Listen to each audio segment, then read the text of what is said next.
Have you ever had a whip in your collection for so long that when you finally get it finished, it's a sense of yes, celebration, it's finally done? Or do you have a sense of sadness and loss, potentially grief, because it has been part of your project rotation for so long that it could almost be considered part of the furniture? This is a dilemma that I have for this particular Flosstube episode, and I hope you can help me out with it. By way of introduction, I'm Kristen, the cross stitching runner, and welcome to my channel. I want to say a big hello and welcome to all new and returning viewers. And if by chance you've stumbled across this channel is all about cross stitch with a bit of life stuff thrown in. And in this episode, I'm going to be talking about two big finishes that I've had, one of which has been a project that I've had for close to 20 years, off and on, in my rotation. It has, in recent years, seen quite a lot of love and has featured a bit in this channel as part of the AFL Stitching Challenge that I've been doing for about 3 years, give or take. So in this episode, I'll be sharing with you those two finishes, and I'll also be having a chat about the projects that I'm working on, and I'll hopefully get your thoughts on what other projects can take its place in terms of the two finishes that I've had. Let's get into it.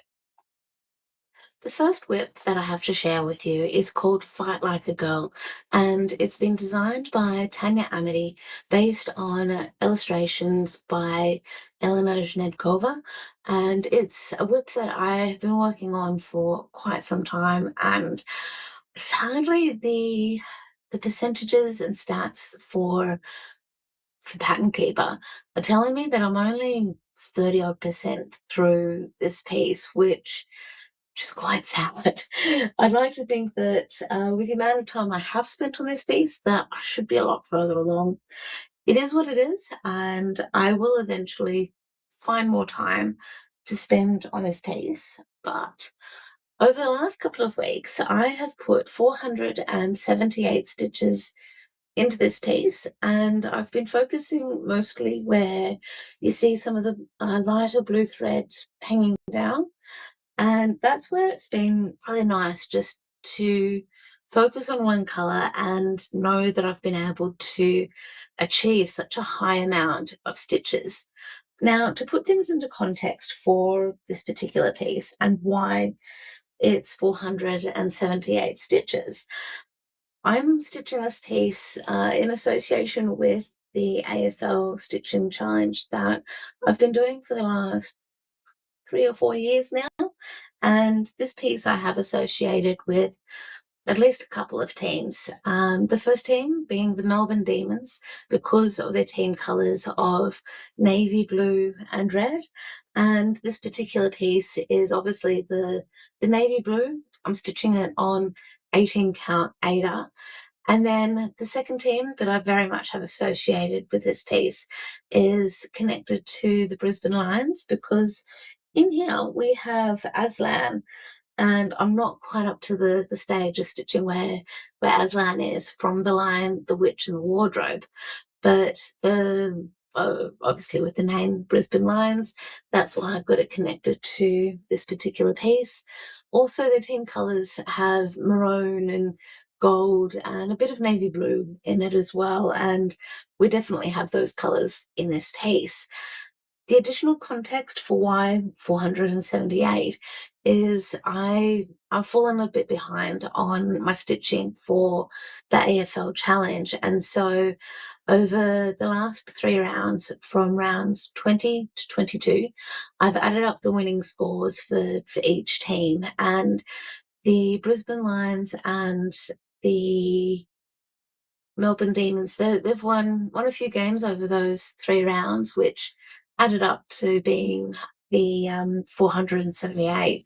So today is Friday, and we're about to start round 23 of the AFL rounds. I think we're about a week or two away from the regular fixture finishing, and they'll then kick into finals.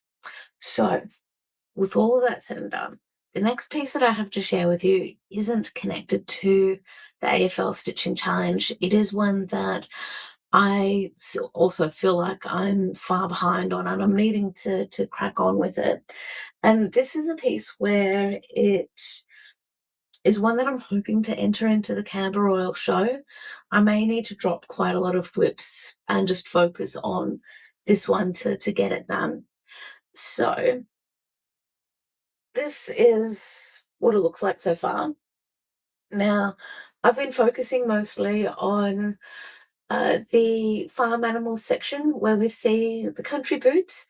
We're now able to see the two little chicks, an egg, and the darker brown, where we see the egg that is a small wooden barrel, and we're now very much seeing the metal tin starting to take shape. I've also started putting some more stitches back into Carousels because that particular section isn't fully finished, and I very much need to get some more of that stitching in so I can help with filling in the gaps and making it look absolutely awesome. So it'll get there. At the moment, it does have quite a lot of confetti stitching as far as Carousels are concerned. So I'll get there. It'll be a little bit slow going. I am slowly putting the panic stations on for getting it finished. It is pretty well mid-August, and I will need to try and get the stitching finished by February, ideally end of January at the latest. I'm fearful that I won't get it done, and I've been raving on about this so much that I may need to change my plans a bit with regards to filming Flosstubes and what my stitching priorities are, because I would love to be able to get this piece entered. A bit to do with integrity as well, because I have been raving so much about this piece, and it would just be awesome to get it finished. And yeah, I've gotten addicted to entering things into the Canberra show now, and even though I have finished stitching Lacy Biscornu, it just wouldn't be the same because it doesn't fit into the key theme of what the Canberra show is this year. So we'll get there. We'll get there. So moving on, the next piece that I have to share with you is connected to the Canberra Royal Show. I've got that on the brain. The next piece is connected to the AFL Stitching Challenge, and it's called Zebras, which is linked to Brisbane, Gold Coast Suns. Gold Coast have lost 11 games in a row. They finally won a game last weekend, and this is why we haven't really seen Zebras for a while. Zebras is part of Design Works. The company Design Works, and I've put less than 79 stitches into this. I need to put some more into it. So 79 stitches is linked to the Gold Coast Suns winning score. With the Gold Coast Suns, they do have a lot of orange and red in their team colours, but I also have this associated with the Gold Coast Suns because Gold Coast is up in Queensland and it is a fantastic touristy place. Queensland is known for being warm 90% of the time of the year. For anyone who's in America, Queensland would be similar to California, or especially like Brisbane and Gold Coast and those sort of areas. It would be quite similar to California. And when it comes to summertime here in Australia, Queensland will also be quite similar to Texas with your temperatures in Florida and sort of those areas of America. So I would love to think that I can get that this might be my next focus piece for getting finished, but that's also noting I need to get Farm Animals, Carousels finished and make a start on Grandma's Pantry. That is going to be an intense bit of stitching within itself. So we'll get there. We'll get there. So this is being stitched on 14 count Aida. It came as a kit, so I'm using the fabric and the threads that came with it. And when I was looking at the pattern for this piece to actually fill in the blank space we see here, I could ambitiously say that I'd have it done within a day. That is overly ambitious because I would have to do nothing but stitching. I would need to take minimal breaks, not leave the house, and stitch well into the night as well, which for me is impractical. So I'd have to say that I'd perhaps spend a good 3 or 4 days in a row just working on this to get it done, because aside from the stitching that we see for this blank space, it does have a little bit of back stitch as well to give some definition and separation of the two zebras that we see in the picture. Now, the next piece that I have to share with you is not quite part of the AFL Stitching Challenge. It is one that I've had associated with the Commonwealth Games Christmas stitching. Again, I'm very much behind on keeping up with that, but I have been able to get a little bit of the Christmas stitching done. Now, the thing that I just need to make some adjustments of, because I've got awareness of what we're seeing in the camera, and I want to have a bit of a surprise for finishes. Thanks for that. Okay, so with this piece that I have to share with you, in the world of cross stitching magazine, this has got a few different names. It has been called Christmas Cuddles. I think it's also called Midnight Owls. Those are the two ones that I can think of. But with this particular piece, I have finished off stitching the hat for the smaller owl that's cuddled up to the owl with the scarf. I have finished stitching one end of the stick or branch that the owls are sitting on. And then one can also see that I've stitched the leaves and holly berries and started stitching the back stitch for the branches sitting on the holly and a little bit of the owl as well. And what I also love with this is that I've done a little bit of personalization for this piece, whereby the thread that I've actually used for the owl here, I've actually used some variegated thread rather than stitching the pattern exactly as it says, because I just wanted to use up the last bit of the variegated thread that I had received in a stitching box from the Black Needle Society. And the uh, even though it looks stripy, yes, I admit it looks stripy, but I think it's still okay. I'm happy with the personalization. It still has the very similar shades of red that you'll start to see throughout this piece. And then the gaps that you see in the scarf here, there's meant to be French knots. My intention is actually to eventually stitch some green beads there, because I have a bucket load of green beads from when I had stitched. Actually, you might see it just behind me. I'm going to see if I can adjust my chair a little.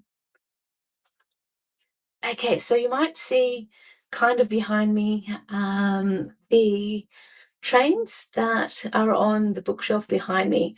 That is a Shannon Christine design that was part of the Christmas stitching magazine that I've got, and I needed some beads, red and green beads for that piece, and I could only get these slightly large packs rather than the Mill Hill seed beads that would have been ideal for it. And I have quite a lot of red and green beads left over, so that's why I'm hoping to be able to use those sort of beads in the scarf.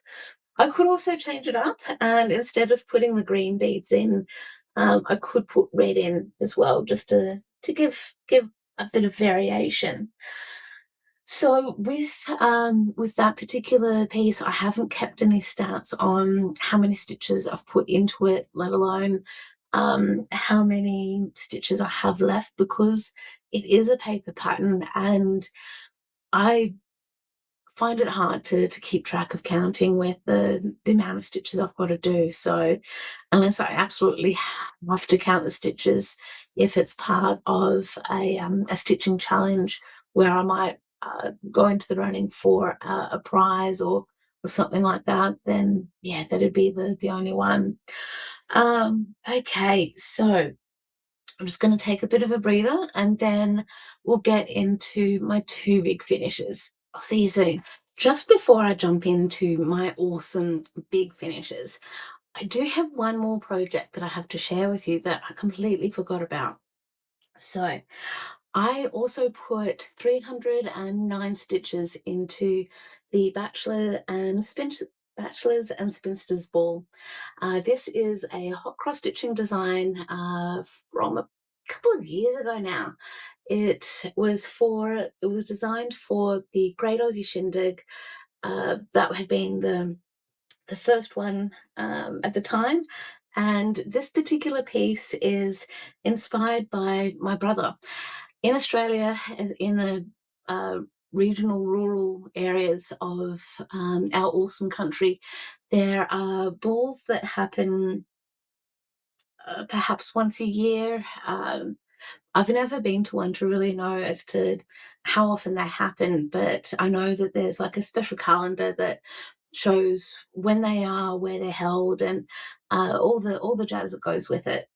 Now, my brother in his younger years did go to some of these balls, and they are very much like when you go on a holiday to places like Las Vegas, where the saying being, what happens in Vegas stays in Vegas. And it's very similar for these balls, where it's for young country kids who want to go let their hair down. I think they need to at least be 18 years of age to attend these events. And there's country music, there's dancing, there's things that young adults do at the events, other events that enable the young people to show off their utes, whether it be ute parades or other events that are related to their driving skills and all the rest. And I understand that it usually goes for a day or two at the most, and it sounds like it could be a lot of fun. I don't know. It's never been something I've been interested in going to. I've not had any friends who have wanted to go.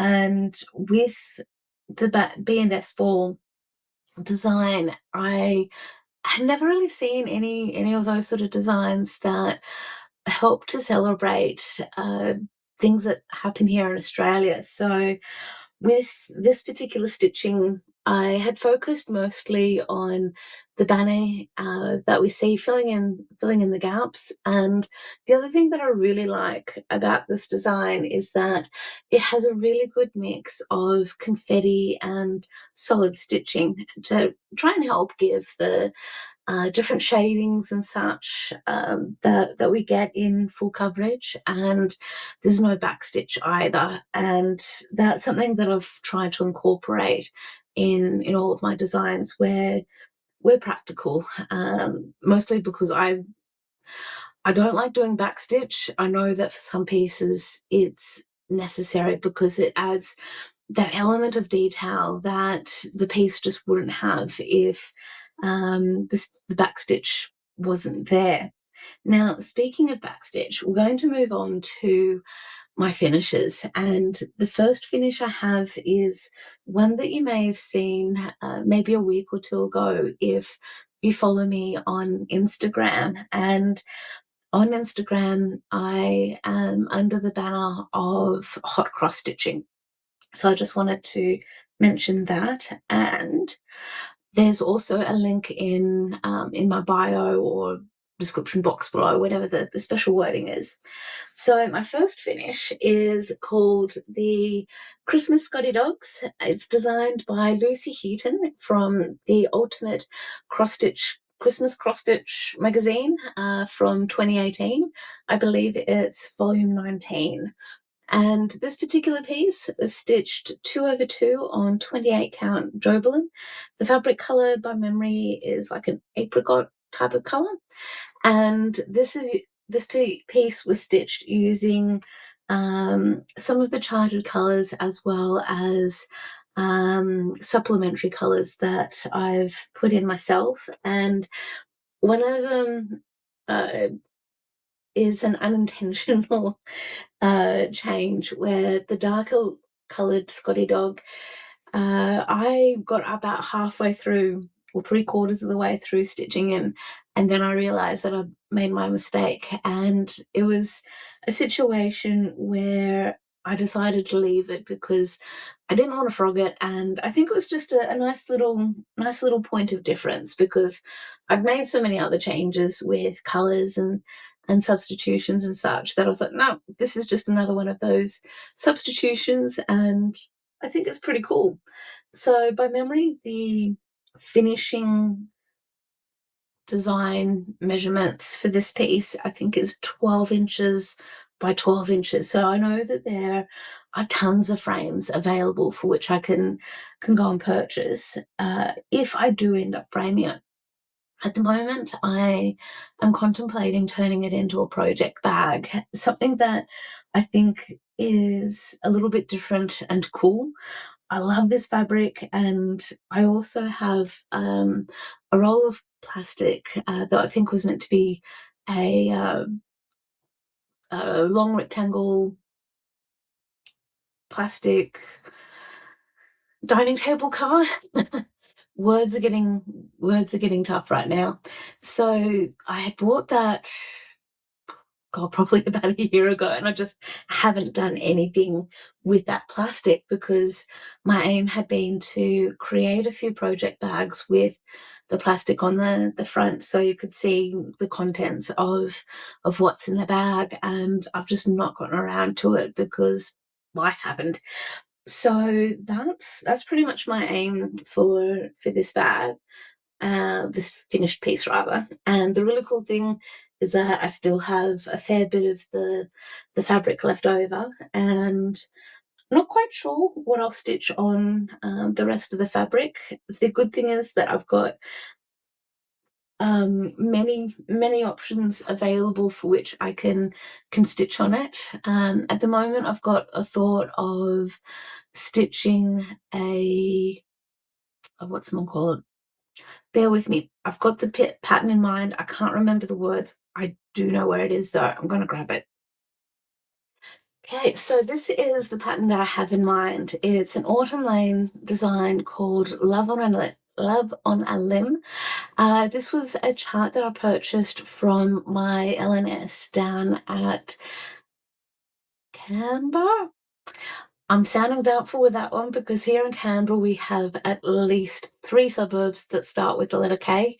And so I've got Canberra, Kaleen, Kippax, and then there's another suburb that's not far from Canberra called Caraba. So I have to stop and think about which suburb that I am thinking of. But I'm thinking with this particular design that I may stitch it on this orange piece, even though it does call for a very nice variegated pinky purple kind of fabric. And when I finish Midnight Hours, Midnight Glow, whatever it's called, the one with the Christmas hours that are sitting on the branch, I may actually then start this one. So that is my thoughts on fabric for the Scottie dogs.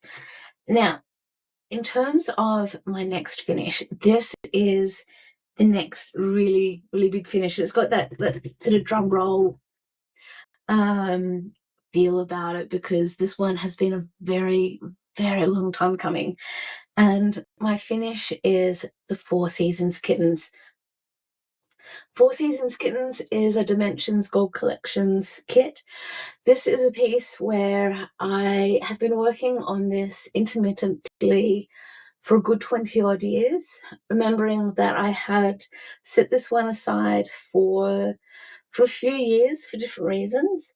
Some of those reasons had been I had put it in a bag, forgot about it. Then, as part of looking for some other things, found the bag again with those kittens. There were other situations where I may have fallen out of love with it for a little while, and I may not have been sure about whether I would finish it. Then, yeah, a lot of other reasons that go with it. And what I do need to acknowledge with this is I do need to tweak it just a little bit and fix up a little bit of my back stitching, where you see some of it sort of wavering just a little bit and not looking as neat as what it could. The aim for this piece, I thought about it and talked about it a bit as part of recording this Flosstube, and I have come to the conclusion that I'll make a project bag out of this one as well. I could frame it and have some matting board that would be like circular as well, just to help with the framing side of things, and having it up on, say, maybe one of the walls in this room or somewhere else throughout the house, that could be a good thing.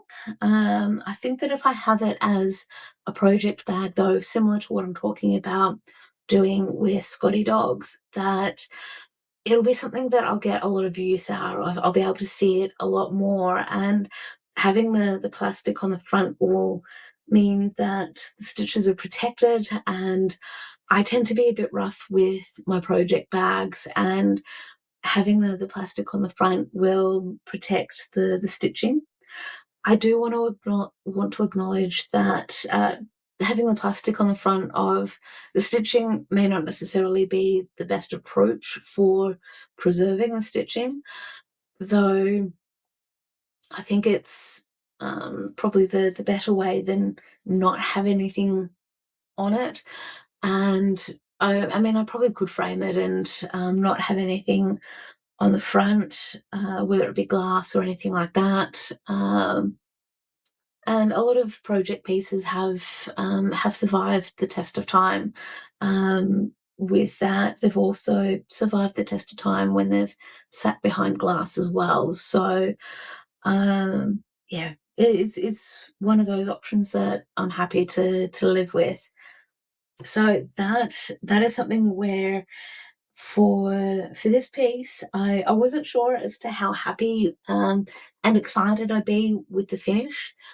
I'm not sure about anyone else here, but I know for me, when I finish a piece like with Scottie Dogs, I was like, yeah, okay, yeah, this is cool. I'm glad that it's finished, and there was more a sense of relief rather than, yeah, it's done. But with Four Seasons Kittens, this one is more of an excitement, happiness that, yes, it's done. I'm happy that it's finished, because it's also got that element of relief to it that, yes, it's finally done. I don't have to force myself to work on it, because there were certainly moments when I felt that way. And I think part of it was knowing that I'd have to do a bit of the back stitch for the border and trying to get the curves to happen. I struggle with reading a chart when it's like that. And then just knowing what dimension kits are like. If anyone watching has stitched a dimensions kit, you know what I mean. I have stitched many dimensions kits before, one of which that is prominent in my mind is the Mare and Foal piece that I stitched. It was like one of the Dimensions Gold Collection kits that I stitched to make the country quilt I finished off several years ago now, and that was intense. It was a solid piece of stitching, and it was well worth getting it done. It was just a test of patience, really. So now that the Four Seasons Kittens are finished, what's next? Am I going to start another new one? It's tempting to start another new one, but I already have quite a few cats started, and to help with refreshing the memory, I've also figured out what the next one will be that I'll focus my attention on, and we'll get to it super soon. I just want to share with you what my existing cat projects are, and the first one is, I've called this one the Black Cauldron, but I think it might also officially be called Leaky Cauldron. So this is have I got this wrong the right way? I think I have. So this is based on artwork by Lisa Parker, charted by Heaven and Earth Designs. I'm stitching the mini version of this. I'm stitching it 1/1, and I've started in the center, or as close to the center as I could, and I'm loving how this piece is coming together. I am super excited about putting some more work into this. I am very much wanting to work on it when I'm watching some movies or TV series that have a similar aesthetic to what this design has. So I'm thinking about on Netflix, there's the movie Enola Holmes 3. I haven't seen that one yet. I have seen the first two, and I've enjoyed how those movies are.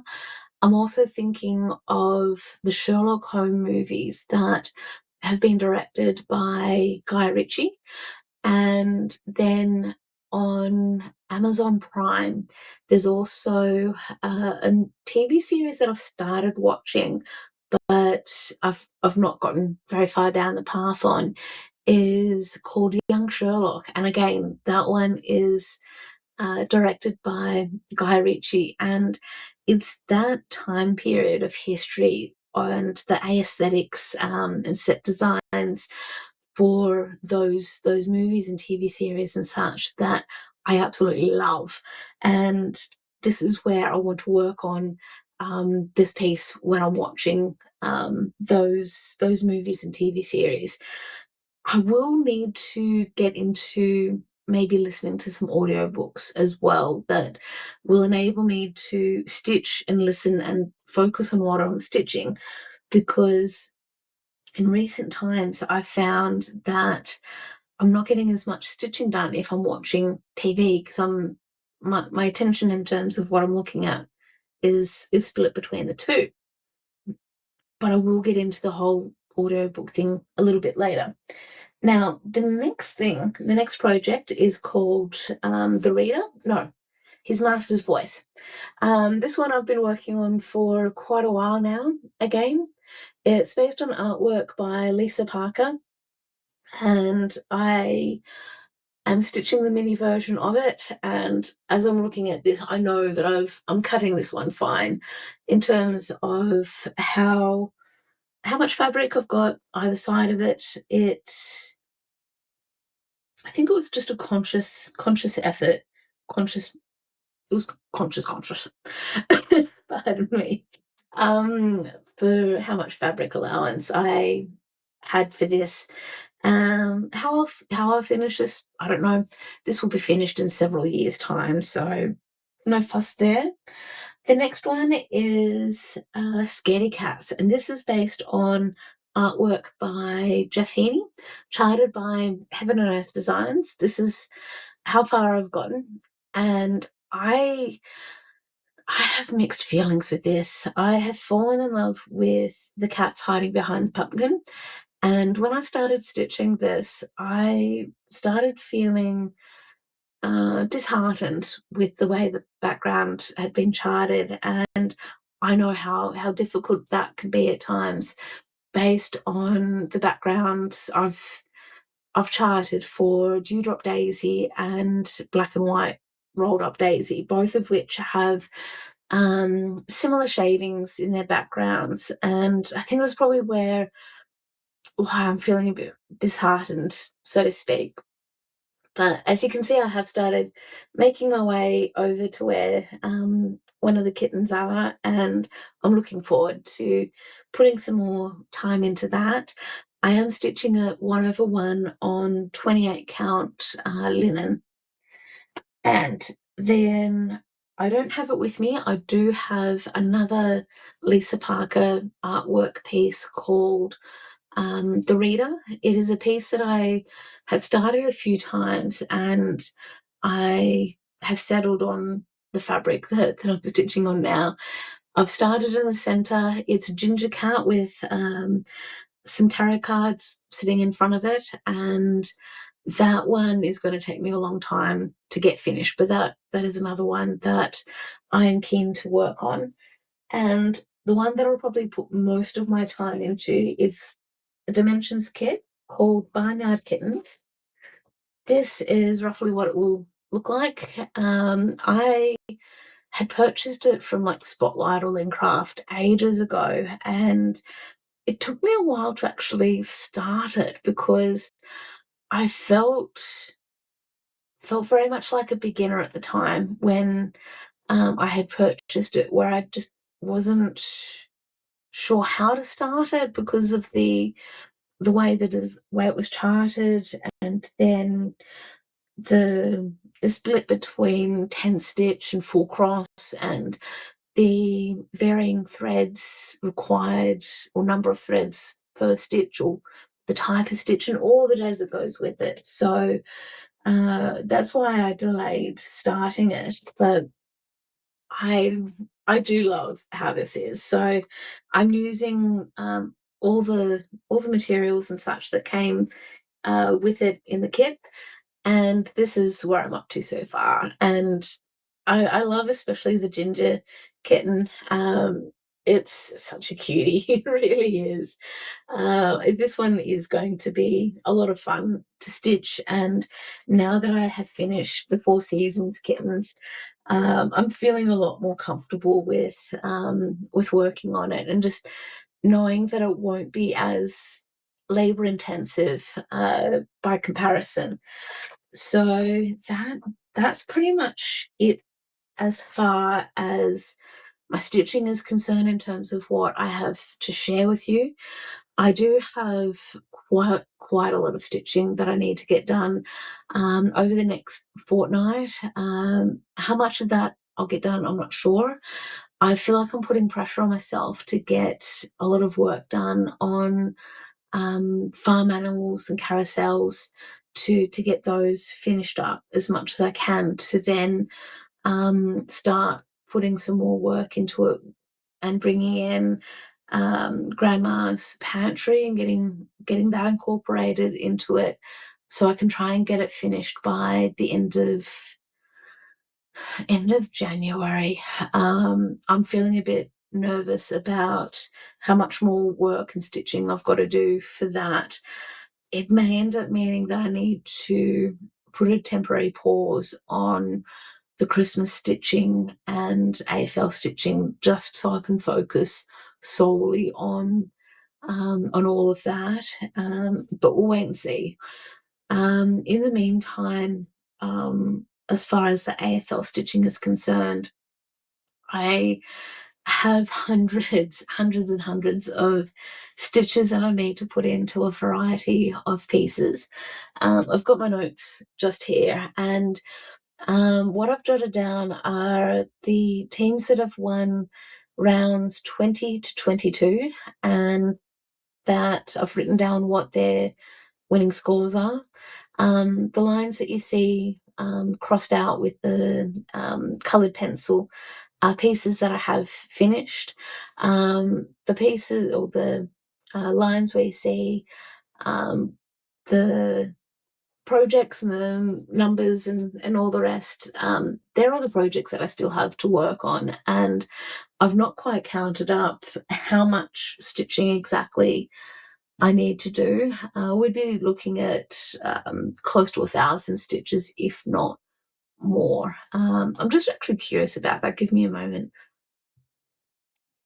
So I've counted up all the numbers that haven't been crossed out that we see on the page here, and the calculations say that I have 1,989 stitches to put into a few different projects, and based on what I have seen on Flosstube in terms of other people sharing their stats and what projects I've worked on within a week, let alone a fortnight, that number should be achievable, especially since I'm not working at the moment. And if if I become a lazy bum, and this is talking about me, no one else, if I do nothing else and just stitch, I should be able to get that achieved within the next fortnight, no problems. Ideally within a week as well. Whether or not that's actually practical or not, we'll wait and see, because there's life stuff, just generally speaking, that's going on, and I'm trying to improve my health a lot more than what it is at the moment. And yeah, that takes a bit of time as well. So it reduces how much stitching I can do. Also, my partner, he's just gone back to work. Today is his third day back at work. He did have a little bit of time off between the end of his last contract and this particular job. And the really cool difference this time around is that he is a permanent employee, and he hasn't been a permanent employee for what feels like several years now. What I'm thinking of is perhaps 3 years. I think it's been 3 years at least, maybe longer. So I love that he's a permanent employee now, because it means that he's going to get the paid leave, whether it be annual leave, sick leave, and all the rest. And the company he's working for even have a policy written in to say that people get the day off on their birthday. They don't. I don't know if they have to put a request in for the leave, or if it's just a granted given thing when the day comes up during the working week. So I love that for him. I love that he's going to get those extra benefits that he's not had as a contractor. And yes, contractors do get paid more to try and balance out those things, but it is a bit rough when you have a chronic illness. And um, touch wood, he has been sort of lucky to date where he has gotten a cold and that kind of thing, and it's not hospitalized him, but there is that risk. So the fact that he'd get paid for the days where he might be unwell is a good thing. So we'll wait and see. At the moment, the work does require him to be in the office 5 days a week. So we'll wait and see how all of that goes. At the moment, he's currently based over in Monica. Monica is one of the older suburbs in Canberra, and if you see the spelling of it, it would be pronounced as Manuka, especially when there's Manuka honey. So that is something that is just an oddity as far as Canberra's concerned. And the annoying thing with the placement of Monica compared with where we live here in Canberra, there's some significant roadworks occurring in central Canberra. They're necessary works to eventually improve public transport, but it's putting a lot of pressure on the other roads that are around that area to enable people to get from north to south, south to north, east to west, and vice versa.